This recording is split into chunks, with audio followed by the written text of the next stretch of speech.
안녕하세요.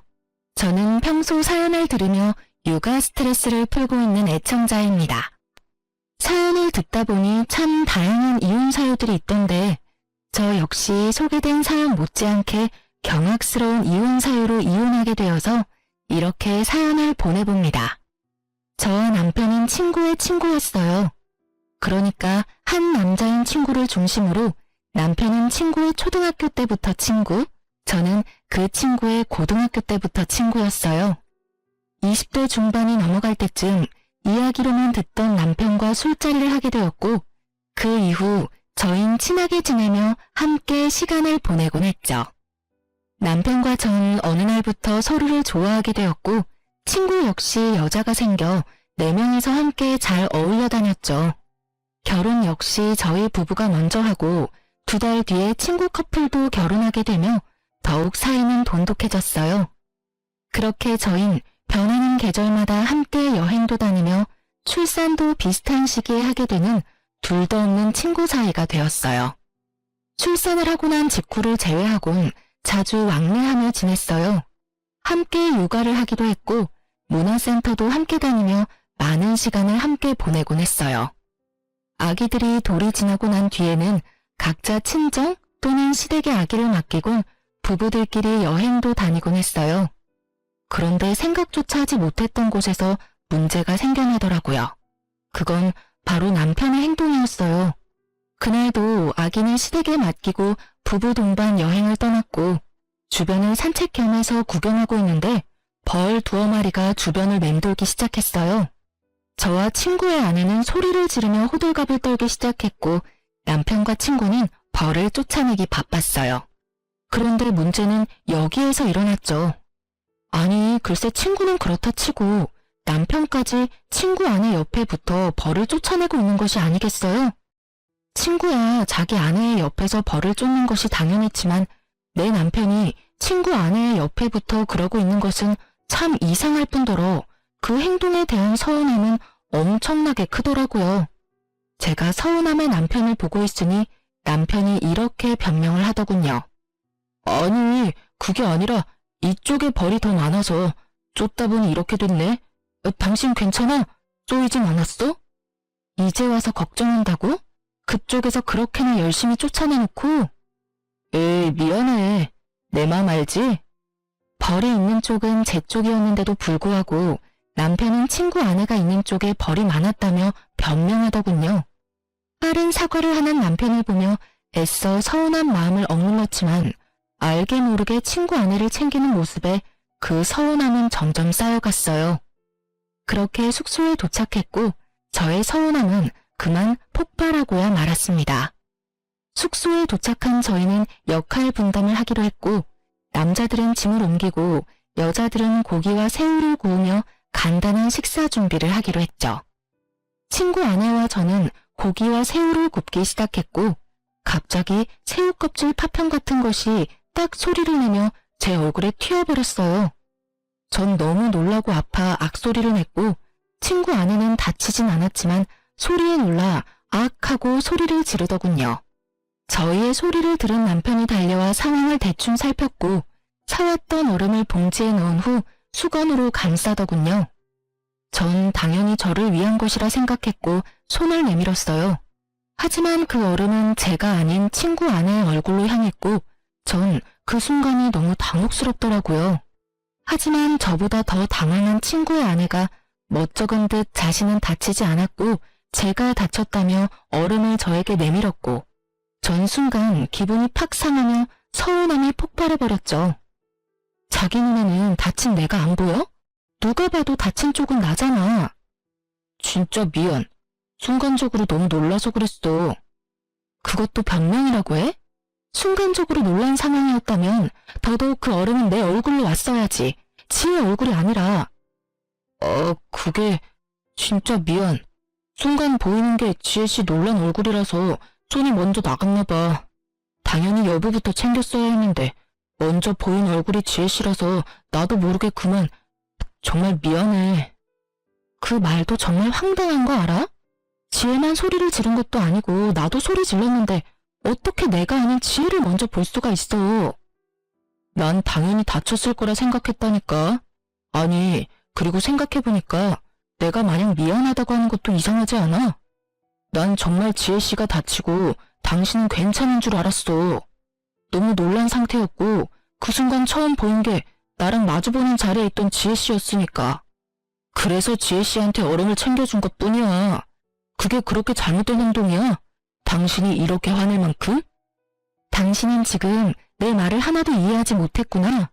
내가 왜 섭섭해하는지도 내가 왜 화가 났는지도 전혀 모르고 있고 당신이 이런 사람인 걸 아니까 더 화가 나는 거야.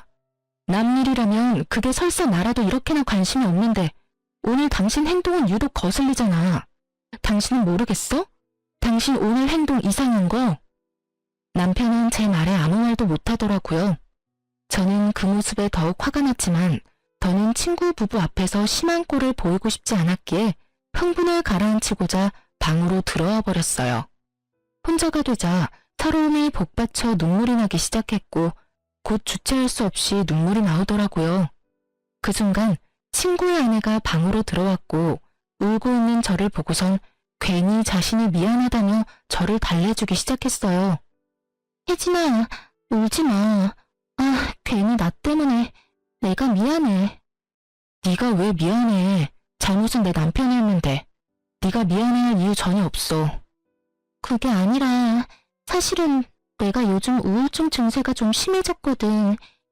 이유 없이 눈물도 막 나고 나쁜 생각만 들고 너무 무기력하고 그래. 그래서 아마 혜진이 네 남편이 날 더 신경 써주는 것 같아. 미안해 혜진아.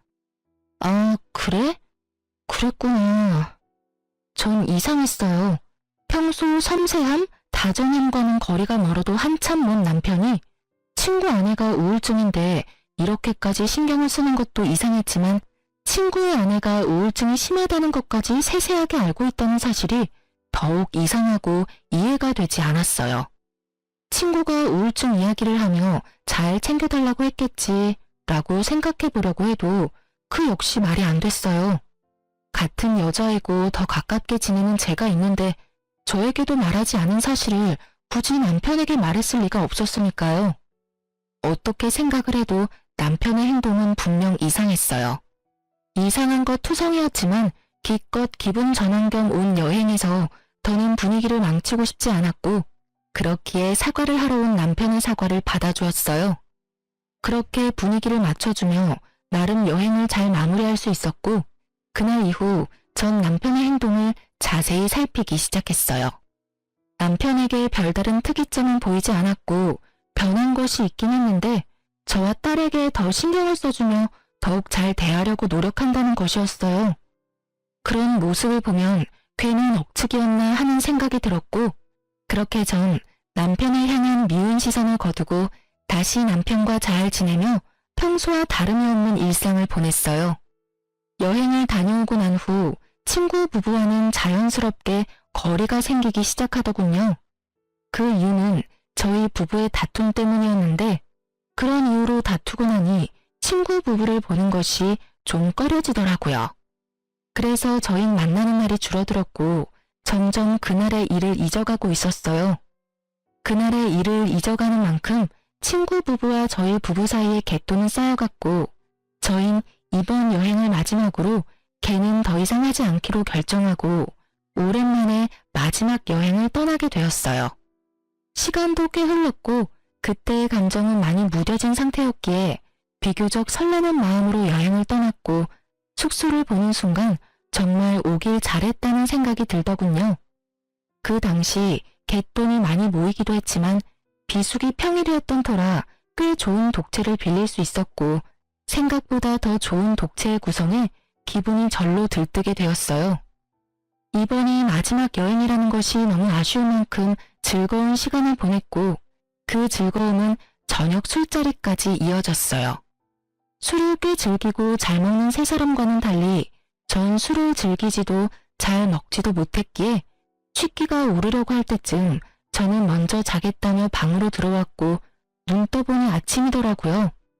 당연히 옆에서 자고 있겠지 했던 남편은 제 옆에 없었고 제 옆이 아니면 당연히 거실에는 있어야 할 남편의 모습은 거실에서도 보이지 않았어요. 저는 혹시나 하는 마음에 친구 부부의 방문을 살짝 열어보았고 침대엔 친구 부부가 자고 있더군요. 그 순간 안도감이 들며 문을 닫으려는 순간 남편이 보이는데 제 눈을 의심했습니다. 글쎄 남편이 침대 옆에 누워 친구 아내 손을 잡고 잠이 든 것이 아니겠어요? 그 모습을 본 순간 완벽한 여행은 순식간에 최악의 여행이 되어버렸고 남편을 향해 소리를 질러버렸어요. 야, 너 도대체 뭐 하는 짓이야? 저의 고함에 세 사람은 누가 먼저라고 할 것도 없이 일어났고 다들 제가 왜 그러는지 사태 파악을 하느라 정신이 없어 보이더라고요. 남편과 친구의 아내는 여전히 손을 잡고 있었고 그 모습을 친구가 먼저 발견하게 되었죠. 여보, 지금 다은이랑 손 잡고 있는 거야? 두 사람이 손을 왜 잡고 있어? 친구의 물음에 그제야 손을 잡고 있다는 것을 인지한 두 사람이 서둘러 손을 놔버렸지만 이미 늦은 일이었죠. 저와 친구의 표정은 걷잡을 수 없이 굳어지고 있었으니까요. 저도 저였지만 친구 역시 화가 많이 난 듯 했어요. 꽤 오랜 시간 친구를 봐왔지만 처음 보는 표정이었으니까요. 친구는 아무 말이 없었고 분위기는 급격하게 무서워질 때 남편이 변명을 하기 시작하더라고요. 오해야, 정말 생각하고 있는 그런 이상한 거 아니야. 내 말 좀 들어봐. 어제 우리 전부 다 과음해서 다 취했었잖아. 나도 취해서 당연히 당신 손인 줄 알고 잡고 잠들었어. 난 정말 당신 손인 줄 알았다고. 어떻게 보면 참 그럴싸한 변명이었지만 어떻게 들으면 성의가 조금도 없는 변명이었죠. 전 더는 그 자리에 있고 싶지 않았고 아무 말도 하지 않은 채 제 짐만 챙겨 혼자 차를 끌고 집으로 돌아와 버렸어요. 돌아오는 내내 생각하고 또 생각했지만 말이 되지 않는 상황이었기에 화가 가라앉기는커녕 더욱 끓어오르기만 하더라고요. 그렇게 화를 삭히지 못하고 집안을 걸어다니고 있으니 친구의 차를 얻어 타고 온 남편이 들어왔고 자신을 노골적으로 피하는 저를 붙잡더니 변명을 토해내기 시작하더군요. 여보, 진짜 오해야. 내 말 좀 들어줘. 우리 어제 마지막 여행이기도 했고 여행 내내 즐거워서 내가 좀 들떴었나 봐. 그래서 그런지 술이 취하는 줄도 모르고 마셔댔어. 그러다 취해서 방을 잘못 찾아갔었나 봐. 이 모든 게 과음한 상태에서 방이 헷갈리는 바람에 일어난 해프닝일 뿐이야. 그러니까 그 오해 좀 풀어주면 안 될까? 나 정말 당신이 생각하는 그런 거 아니야. 그게 말이 돼? 그렇다고 방을 헷갈려? 아니, 너무 취해서 방 정도는 헷갈릴 수도 있다고 쳐. 버젓이 두 사람이 침대에 누워있으면 당연히 그 방에서 나와야 하는 거 아니야? 그리고 아무리 취해도 당신 내 손 잡고 잔 적도 없었잖아. 그래서 말했잖아. 내가 좀 들떴었다고. 기분도 좋고 하니까 자는 당신 손이라도 잡고 싶었나 보지. 웃긴다 참. 당신 혹시 지혜한테 관심 생겼니? 그래서 그렇게 말도 안 되는 짓을 하는 거야? 그게 무슨 말이야 도대체. 지혜 씨는 내 친구랑 결혼한 여자야. 그런 여자를 내가 왜 좋아해? 아무리 화가 났다고 해도 말은 좀 가려가면서 해. 내가 오죽 답답했으면 이래? 오죽 이 상황이 이해가 안 되면 그런 더러운 상상까지 하겠냐고. 내가 진짜 미안. 그런데 정말 나 거짓말하진 않았어. 제발 좀 믿어줘. 아무리 남편 말이 사실이라고 한들 남편이 친구 아내의 손을 잡고 자던 모습은 머릿속에서 사라지지 않더라고요. 그 잔상이 남아있으니 남편의 말도 믿기지 않았고요. 그래서 전 한동안은 안방에 들어올 생각하지 말고 거실을 쓰라고 했고 그렇게 저희의 각방 생활은 시작되었어요. 저의 화는 쉽게 풀리지 않았고 일주일이란 시간이 흘렀어요. 평소 저희는 부부싸움을 해도 이렇게까지 길게 하는 스타일이 아니었고 만약 길어지더라도 시간이 흐름에 따라 왜 싸웠는지조차 잊어버려 흐지부지 서로 말을 걸며 싸움이 끝나는 경우가 대부분이었어요. 하지만 이번엔 평소 때와는 달랐고 저의 머릿속엔 그날의 일이 잊히기는커녕 점점 선명해지더군요. 남편은 그저 해프닝이라고 했지만 전 이미 남편의 태도 때문에 서운한 일도 있었으니 이번 일이 그저 해프닝이라며 넘길 수가 더욱 없더라고요. 그날도 말 한마디 섞지 않는 남편은 출근을 하고 전 집에서 딸과 함께 시간을 보내고 있었어요. 그런데 친구에게 전화가 오더군요. 그날 이후 처음으로 저에게 전화를 건 친구는 심각한 목소리로 잠시 나올 순 없겠냐고 묻더라고요. 회사에 있을 시간인데 보자고 하는 것을 보니 보통 심각한 일이 아니라는 것을 금세 알아차릴 수 있었고 전 아무것도 묻지 않고 알겠다고 했어요. 서둘러 준비를 마친 전 딸을 집에서 가까운 시댁에 맡기고 친구를 만나러 갔어요. 약속 장소에서 마주한 친구의 얼굴은 일주일 전과 비교도 되지 않을 정도로 엉망이더라고요. 그 얼굴을 보는데 괜히 잘못도 없는 제가 다 미안한 마음이 들더군요. 전 괜히 친구의 눈치를 살피게 되었고 친구는 그런 저를 보더니 2장의 서류를 내밀었어요. 전 친구가 내민 서류를 살펴봤고 그 서류엔 숫자들이 가득했는데 그 숫자들이 가리키는 진실은 경악스러웠습니다. 네 이름이랑 아들 이름은 그렇다 치지만 여기 왜 내 남편 이름이 있어? 이게 전부 무슨 뜻이야? 이게 뭐냐고. 이게 유전자 검사 결과지인데 여기 보면 내 아들, 아니 시우랑 나하고는 친자관계 일치율이 낮지? 그런데 네 남편 다운이는 99%가 넘어. 이 말이 뭐냐면 시우는 내 아들이 아니라는 말이야. 뭐? 그럼 시우가 내 남편 자식이라는 그 말이야? 저의 물음에 친구는 고개를 끄덕였고 전 상상치도 못한 진실에 정신을 못 차리고 멍하니 있었죠. 퍼센트로 듣고 나니 정신이 더욱 아득해졌고 전 친구에게 현실이 맞는 것인지 재차 물어보기까지 했어요. 저의 물음에 친구는 현실이 틀림없음을 일깨워 주더군요. 이게 도대체 뭐야? 전부 사실인 거야? 정말 현실인 거지? 꿈 아니지? 현실 맞고 사실도 맞아. 네가 보고 들은 대로 두 연놈이 그렇고 그런 사이인 것도 모자라서 애까지 낳았더라고. 우릴 감쪽같이 속이고 말이야. 할 말이 없더라고요. 아니, 그간의 이상했던 남편의 행실들이 떠오르며 할 말을 잠시 잃었다는 게 더 정확한 표현이었어요. 전 할 말을 잃었고 그간 남편의 행실이 드디어 이해되기 시작했어요. 이런 사이이니 제가 앞에 있는데도 불구하고 상간녀를 챙겼고 술에 취해 정신을 놓고 상간녀의 손을 잡고 잠이 들었던 것이었어요. 전 그저 허탈함이 몰려왔고 그 허탈함에 웃음이 나더라고요. 그런 저를 보던 친구는 왜 이런 검사까지 하게 되었는지 설명하기 시작했어요. 처음엔 그저 시우가 당근 알레르기가 있다는 사실을 알게 됐고 그땐 그냥 신기한 우연이라고 생각했어. 그렇잖아. 제일 친한 친구가 당근 알레르기 있는데 내 아들도 당근을 먹더니 온몸에 두드러기가 나니까. 심지어 증상도 네 남편이랑 똑같았는데도 그런 쪽으로 생각도 안 해봤으니 그저 신기하다고만 생각했던 것 같아. 그런데 점점 이상한 거야. 지나치게 내 아내를 챙기는 모습도 그렇고 괜히 내 눈치를 보는 아내도 그렇고 이상하다 싶었는데 그날 두 사람이 손을 잡고 있는 모습을 보는데 의심이 확신이 되더라고. 그래서 그 새끼가 숙소에서 쓰던 칫솔이랑 쓰던 베개에서 머리카락 좀 챙겨서 의뢰했는데 결과가 이렇네? 이게 무슨 일이냐 도대체. 친구도 허탈한 듯 웃어버리더군요. 그런 생각은 했었어요. 어쩌면 남편이 친구 아내에게 약간의 호감 정도는 있을 수 있겠다고요.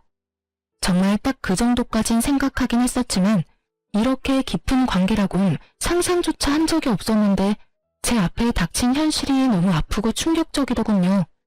친구 역시 충격이 컸다고 하며 말을 이어나갔어요. 앞으로 어떻게 해야 좋을까? 나 혼자 결정할 문제는 아닌 것 같아서 불렀어. 넌 어떻게 했으면 좋겠어? 어떻게 하면... 친구의 말을 듣는데 눈물이 나오더군요. 제가 울기 시작하자 친구 역시 울기 시작했고 그간 많이 힘들었는지 어깨까지 들썩이며 울기 시작하더군요. 울 만큼 운 친구와 저는 이야기를 나눴고 저희의 뜻은 같았어요. 저흰 두 사람을 용서할 마음도 이대로 편하게 살게 할 마음도 없었기에 계획을 세웠고 그 눈물의 계획은 곧바로 실행하기로 했어요. 일단 친구는 남편에게 빌려준 돈부터 돌려받기로 했어요. 그간 저도 모르게 적게는 50만 원, 많게는 300만 원, 이런 식으로 빌린 돈이 꽤 되더라고요. 입금 내역을 살펴보니 그 금액이 총 3천만 원 가까이 되더군요. 가족 같은 친구에게 빌려줬고 받을 생각도 없었다는 친구의 말을 듣는데 마음이 참 아프더군요. 너 미쳤어? 이렇게 큰 돈을 왜 빌려준 거야? 나야 집에 급한 일이 있다고 하길래 빌려줬지. 너도 알다시피 이런 일 알기 전까진 그 새끼가 나한텐 가족 같은 친구였잖아. 그러니까 그냥 빌려준 거지. 어차피 못 받는다고 생각하고 빌려준 돈이라 계산도 안 해봤었는데 3천만 원이라니. 사실 나도 좀 놀랐어. 아니 근데 이 새끼는 그럼 이 돈을 다 어디에 썼단 말이야? 집에는 이렇게 돈이 들 일이 전혀 없었는데 시댁도 마찬가지고. 그러게. 한참을 생각하던 친구는 불현듯 무언가가 떠오른 듯 짧은 탄성을 내뱉더니 저에게 돈이 어디로 갔는지 알려주더군요. 그 새끼 나한테 빌린 돈으로 내 아내한테 선물 사준 것 같아. 생각해보니까 빌린 시기에 맞물려서 아내한테 못 보던 명품백이 생겼던 것 같아. 나 진짜 바본가? 어떻게 그걸 지금 알 수가 있지? 그럴 수도 있지. 너나 나나 그런 쪽으로 어디 생각이나 했어? 그렇게 가깝게 지냈으니 당연히 믿어 의심치 않았지. 와, 진짜 이 새끼 대단한 개새끼였네. 정말 친구의 말대로 남편은 대단히 파렴치한 놈이더군요. 가족 같은 친구 아내와 바람을 피운 것도 대단한 짓인데 그 친구한테 빌린 돈으로 선물까지 사주다니. 정말 난놈은 난놈이다 싶더군요. 분노에 찬 친구는 당장 돈을 갚아달라고 문자를 보내고 난 후 자신이 증거를 충분히 모았다며 카톡 대화 내용, 함께 찍은 사진 등을 저에게 나눠주더군요. 친자 검사 결과지 복사본도 챙겨주었고요. 전 그 모든 증거를 잘 챙겨 시댁으로 향했어요. 딸을 데리러 가는 목적도 있었지만 더 큰 목적이 있는 시댁 방문이었어요. 평소 아버님은 입버릇처럼 이런 말씀을 하시곤 했어요. 어머님 역시 같은 생각이었고요. 둘 다 잘 듣거라. 부부 사이에 다른 건 몰라도 폭력, 외도는 사람이 해선 안 되는 짓이다. 폭력에는 언어폭력도 당연히 포함되고 외도엔 정신적인 교류도 포함되는 거란다. 혹시나 만에 하나라도 이런 짓거리를 하다 걸리는 날엔 그 누가 되었든 난 절대 용서하지 않을 테니 잘 새겨들어. 이런 당부를 남편뿐 아니라 저 역시 귀에 못이 박힐 정도로 들었던 터라 모든 사실을 일단 아버님과 어머님께 알리기로 한 것이었죠. 시댁에 들어선 저의 낯빛이 심상치 않음을 눈치챈 어머님은 저에게 무슨 일 있냐며 제 표정을 살피기 시작했어요. 아가, 무슨 일이 있니? 표정이 너무 안 좋구나. 아버님 오시면 말씀드려도 될까요? 2번 말하기엔 제가 너무 힘들어서요. 그래? 네가 정 그렇다면 그렇게 하려무나. 일단 좀 앉아. 안색이 너무 안 좋아. 저를 소파에 앉힌 어머님은 아버님께 전화를 걸어 집에 일이 있으니 일찍 들어오라는 말을 전했고 얼마 지나지 않아 아버님이 들어왔죠. 급히 오신 듯 숨을 헐떡이는 아버님에게 어머님은 물을 한 잔 떠다 주셨고 전 그런 아버님 앞에 자리를 잡고 앉았어요. 그래, 무슨 일인지 말해보렴. 아버님, 우선 이것부터 좀 보세요. 아버님은 제가 내민 검사 결과지와 외도 증거들을 살펴보셨고 이내 충격이 크신 듯 눈을 감아버리시더라고요. 그러셨겠죠. 친구와 남편은 앞서 말했듯이 초등학교 때부터 친했으니 시댁에도 자주 오가며 그야말로 가족같이 지낸 친구였고 그랬기에 시부모님들 역시 친구는 물론이고 친구의 아내까지 일면식이 있는 사이였으니 그 충격은 더욱 크실 수밖에요. 아버님에게 있던 서류와 증거들은 이내 어머님의 손으로 넘어갔고 이내 어머님의 입에서 어머니 하는 소리가 나오고서야 아버님은 감았던 눈을 뜨시더라고요. 아버님은 일단 저를 안쓰러운 눈빛으로 바라보셨어요. 넌 괜찮니? 상처 많이 받았지? 괜찮다고 하면 거짓말이고 좀 힘들어요, 아버님. 어떻게 이런 일이 현실에서 일어날 수 있는지 사실 아직까지 믿기지도 않고요. 그런데 믿지 않기엔 이렇게나 증거들이 넘치니 참 암담하네요. 그래, 당연히 그럴 게다. 일단 다 여기로 불러야겠구나. 당사자들이 다 모여야 뭐든 할 수 있을 테니 그동안 넌 안방에라도 가서 좀 쉬려무나. 아니에요, 아버님. 전 여기서 그냥 앉아 있어도 충분히 편해요. 그래, 너 편한 대로 하렴. 저의 심정을 들으신 아버님은 누르던 화가 이따금씩 솟아오르시는지 노발대발하시며 혼잣말로 화를 내시기도 하고 아무 말 없이 가슴을 치시기도 하더군요. 그렇게 화를 애써 삼키시던 아버님은 이내 전화를 걸어 이 사건의 당사자인 남편과 친구 부부를 시댁으로 불러 모았고 제일 먼저 도착한 것은 다름 아닌 남편이었습니다. 남편은 아무것도 모른 채 밝게 웃으며 시댁으로 들어오더군요. 표정을 보아하니 저도 있다는 말을 듣고 드디어 우리가 화해라도 한다고 생각한 모양이었어요. 하지만 남편의 그런 헛된 기대는 산산이 부서지고야 말았죠. 시댁에 발을 들인 남편을 보자마자 아버님이 곧장 남편에게로 다가가 따귀를 날리셨으니까요. 남편은 영문도 모른 채 맞아버린 상황이 되었고 놀란 토끼눈을 하고선 입을 열더라고요. 아니 아버지, 갑자기 왜 이러시는 거예요? 이유는 말씀해주고 때려도 때리셔야죠.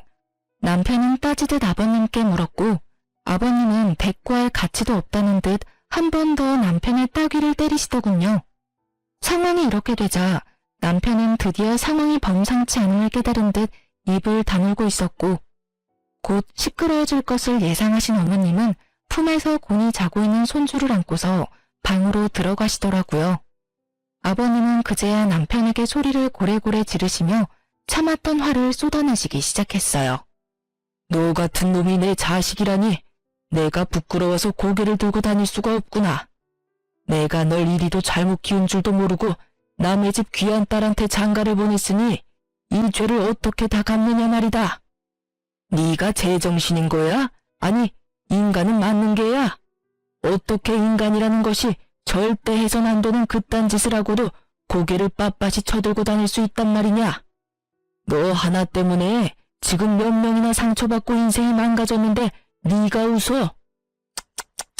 난 너 같은 자식은 필요 없다. 앞으론 자식 하나 없는 셈 치고 살 테니 너도 그런 줄 알아. 아직까지도 영문을 알 수 없는 남편은 분노가 극에 달한 아버님이 무섭긴 했는지 아버님에게서 한 발 물러서며 이렇게 말하더군요. 아버지, 갑자기 왜 이러시는지 이유라도 설명해 주세요. 저도 뭘 알고 혼나도 혼나고 맞아도 맞아야죠. 아직도 감도 못 잡은 꼴이라니. 이렇게까지 내가 화를 내는데 그 이유를 정녕 모르는 게야? 네가, 네 놈이 감히 내가 그렇게 당부했건만 감히 바람을 피워? 그것도 가장 친한 친구 아내를 상대로? 아버님의 말에 남편의 얼굴이 그야말로 사색이 되어가더군요. 그러면서 저를 한번 쓱 보더니 변명을 하기 시작했어요. 변명을 들어보니 고작 상간녀와 손잡고 잠이 든 사실로 화가 많이 난 제가 아버님에게 이른 것이라고 착각하는 듯 했지만요. 아버지, 그게 아니라 다 오해예요. 저희가 다 함께 어울려 여행 자주 다녔던 건 알고 계시죠? 무슨 말을 어떻게 들으셨는지 모르겠지만 그 일도 단순하게 술을 많이 먹고 일어난 실수 같은 일이었어요. 집사람한테도 충분히 설명을 했는데 집사람은 아직 화가 풀리지 않았고요. 하지만 집사람이 생각하는 것처럼 절대 바람을 피운 사실은 없어요. 정말이에요. 맹세할 수 있어요. 아버님이 모든 사실을 다 알고 있다는 사실을 전혀 모르는 남편 놈은 맹세라는 단어까지 써가며 자신의 억울함을 털어놓았고 그런 남편의 거짓말에 더욱 화가 난 아버님의 손이 다시 올라가는 순간 친구 부부가 배를 눌렀고 일단 상황은 잠시 멈추게 되었어요. 살얼음판 같은 분위기와도 같은 상황에서 등장한 두 사람의 반응은 그야말로 극과 극이더군요. 많은 것을 각오한 듯한 비장한 표정의 친구는 아버님께 간단한 목례를 한 뒤 저의 근처에 자리를 잡고 섰고 무거운 분위기에 살짝 겁을 먹은 듯한 상간녀는 자신의 남편을 따라 목례를 한 뒤 제 옆에 딱 붙어 앉더라고요. 전 그런 상간녀에게 살짝 떨어지며 말했어요. 내 옆자리 말고 넌 저기에 가서 앉아. 이렇게 말하며 제 남편의 옆자리를 가리켰고 무슨 일인지 전혀 알지 못하는 상간녀는 많이 의아해하면서도 심상치 않은 분위기에 제 말대로 남편의 옆으로 가더군요. 그리고 아버님의 말씀에 따라 불륜의 증거들이 거실 바닥에 흩날리며 긴 이야기가 시작되었어요. 너 방금 오해라고 그랬지? 이걸 보고도 그런 말이 나올 수 있는지 어디 보자. 아버님께서 나열한 증거들을 보던 두 사람은 동공이 흔들리기 시작했고 유전자 검사 결과지에서 한눈에 보기에도 알 만큼 심하게 동공이 흔들리더라고요. 그보다 더 확실한 외도 증거가 있음에도 불구하고 변명할 말이 있는지 남편과 상간녀의 입에서 변명의 말들이 쏟아져 나왔고 그 말들은 상황만 더욱 악화시킬 뿐이었어요. 그게 아니라요. 아버지, 저희가 처음부터 작정하고 그랬던 것이 아니라 어쩌다 보니 딱 하룻밤 실수였는데 아기가 덜컥 생겨버렸어요. 이미 생긴 아기를 없앨 수도 없는 노릇이었고 고민하면서 차일피일 미루다 보니 이미 늦었더라고요. 그래서 일이 이렇게 돼버렸어요. 네, 맞아요, 아버님. 처음부터 이러려는 건 아니었어요. 덜컥 임신을 해버렸고 어떤 것도 확신할 수 없는 상황이었어요. 그 시기가 비슷해서 그래서 단호하게 결정을 내릴 수도 없는 상황이 계속되다 보니 배가 불러왔고 고민이 길어지다 보니 출산까지 하게 됐어요. 그렇게 나와보니 시우가 이 사람 아들이더라고요. 정말 그럴 거라고 확신하고 낳은 아이가 아니었어요. 정말이에요. 이 무슨 납득이라고는 0.0001%도 되지 않는 저급한 변명인가요? 그러니까 애초에 외도는 저지른 것이 맞으나 아기는 어쩔 수 없이 낳을 수밖에 없는 상황이라 나왔다. 이 말인가요? 아니면 서로 정이 통한 것은 맞으나 친구 아기일 수도 있기에 낳았단 이 말인가요? 이 말이든 저 말이든 친구와 제가 가장 중요하게 여기는 외도 사실은 틀림이 없었고 아버님은 개똥 같은 변명에 크게 화를 내시곤 저와 친구에게 의견을 물어보더군요. 이 상황에도 변명이나 하는 꼴이라니. 그리고 그걸 말이라고 하고 있는 게야? 둘 다 어찌 이렇게 어리석고 한심한 게야? 어휴, 두 사람은 이 한심한 것들이랑 어떻게 할지 결정된 바가 있어? 있다면 앞으로 어떻게 할 계획인지 말해줬으면 하는데 말해줄 수 있겠나? 네, 아버님. 일단 전 이혼을 하려고요. 애도 있고 웬만해선 참고 살라는 말도 있지만 이 상황이 웬만한 상황은 아니니 도저히 참을 수가 없을 것 같아요. 그리고 상간녀 소송도 진행할 예정이에요. 아버님과 어머님께는 참 죄송해요. 정말 잘해주셨는데 이런 결정을 하게 돼서. 저 역시 이혼할 예정입니다. 이미 신뢰는 깨졌고 믿고 사랑했던 만큼 배신감이 커 더는 결혼 생활을 유지하긴 힘들 것 같아요. 저 여자와는 상관없이 제가 너무 불행할 것만 같거든요. 상간남 소송 역시 진행할 예정이고 다운이에게 빌려준 돈이 좀 있습니다. 3천만 원가량 되던데 처음엔 받지 않을 생각으로 빌려준 돈이었는데 알아보니 저에게 빌린 돈으로 이 여자에게 명품 선물을 해줬더라고요. 그래서 그 돈도 다 받을 예정입니다. 그래. 두 사람 뜻은 잘 알았다. 그럼 변호사를 선임해야겠지?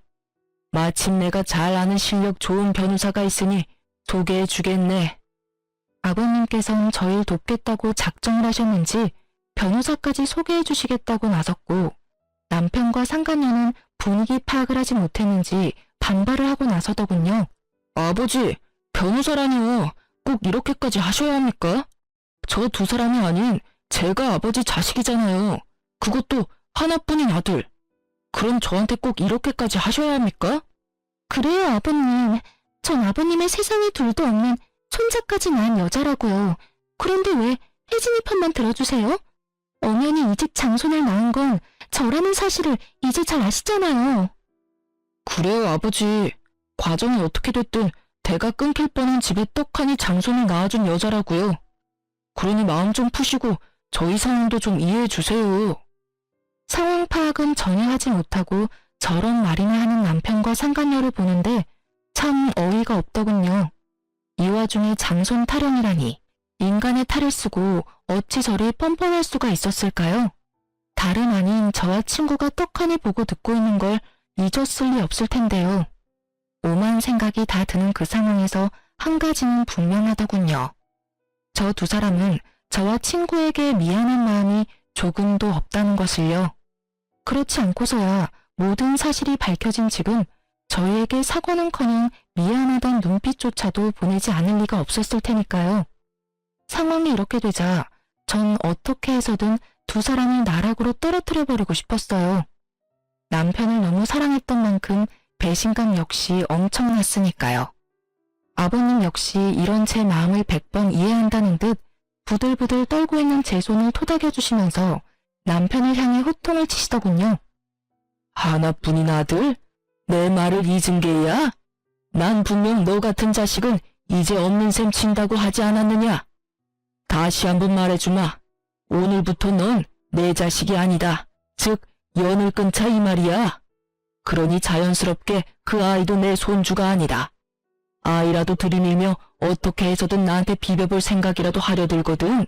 쓸데없는 짓이니 괜히 아이만 더 불쌍하게 만들지 말란 말이다.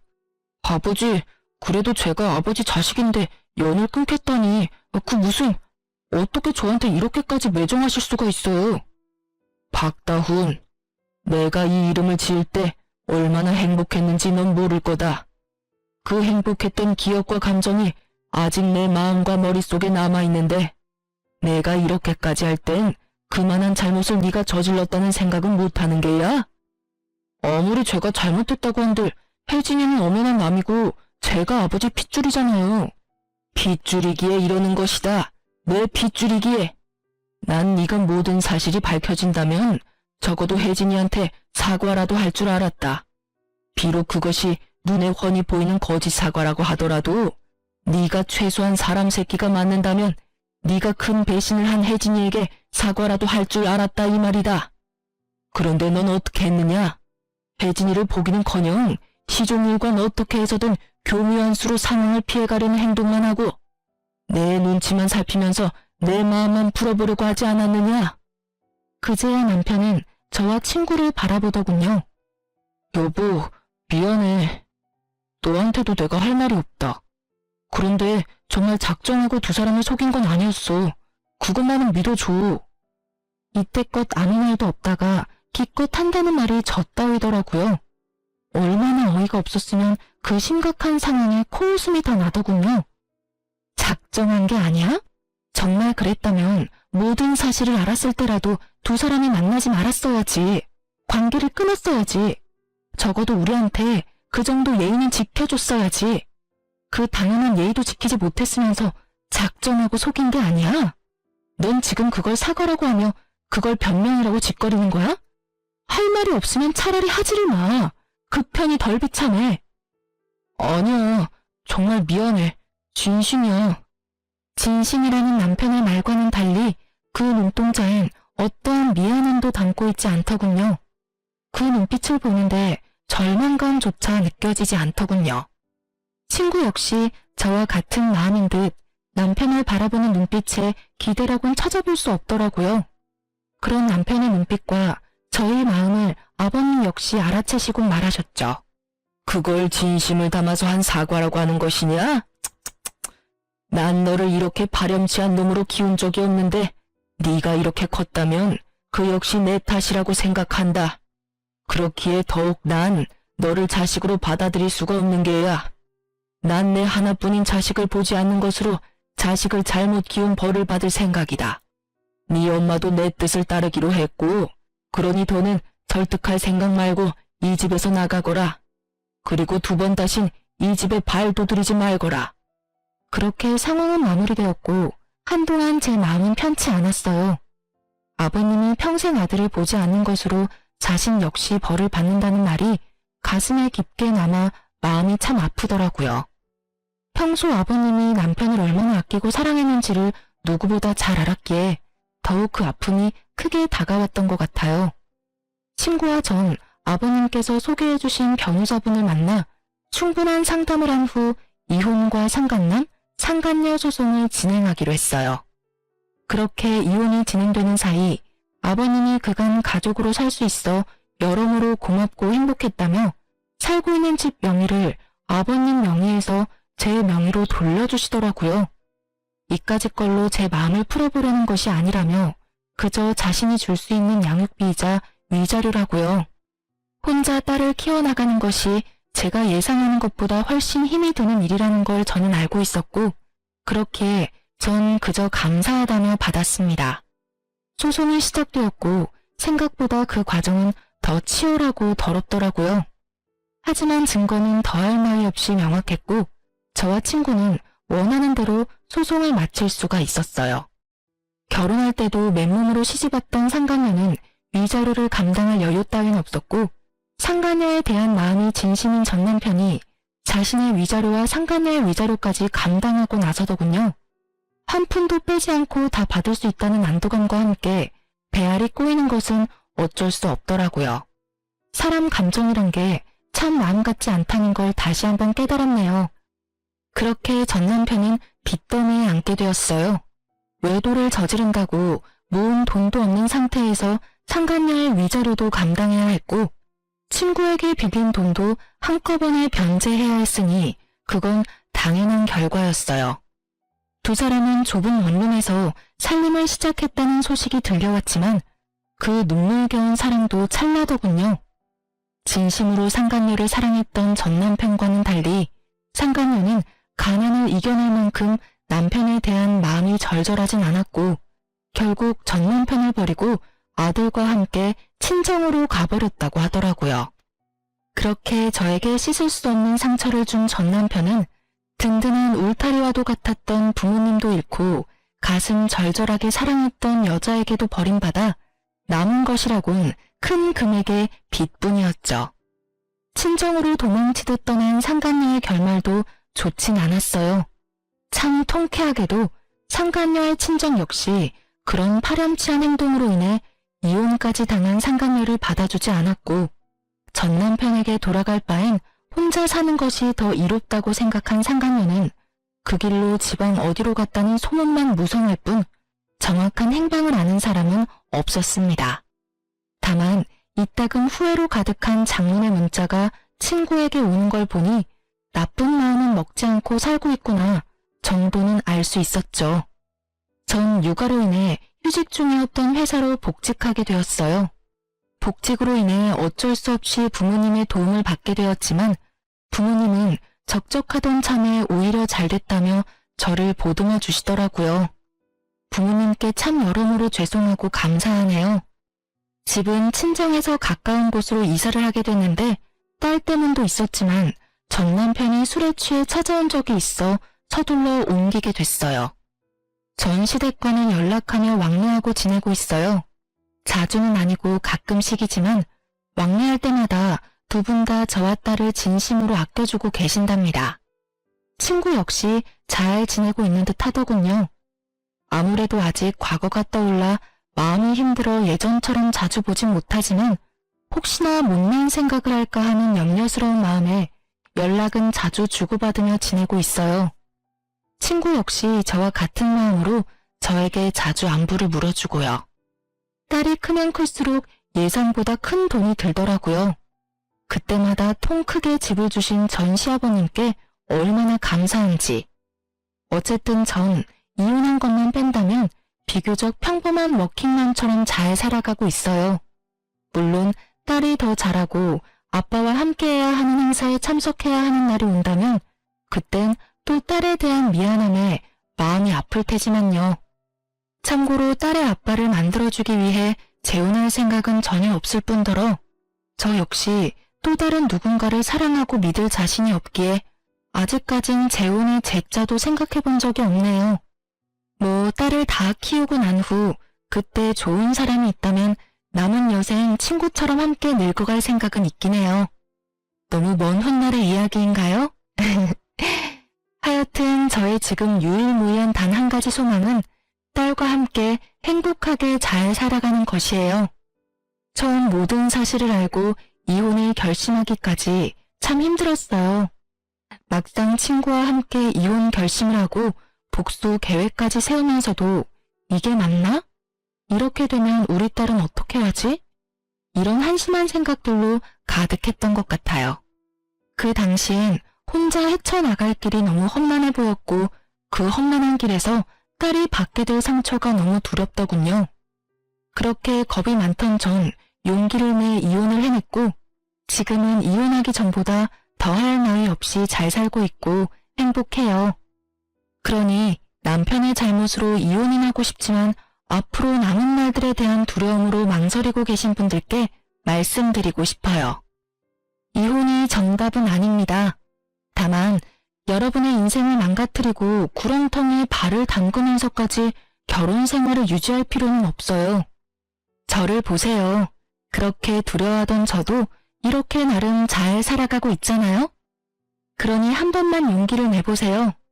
여러분 인생은 소중하답니다. 그럼 저는 물러가 볼게요. 저의 긴 사연 들어주셔서 정말 감사합니다.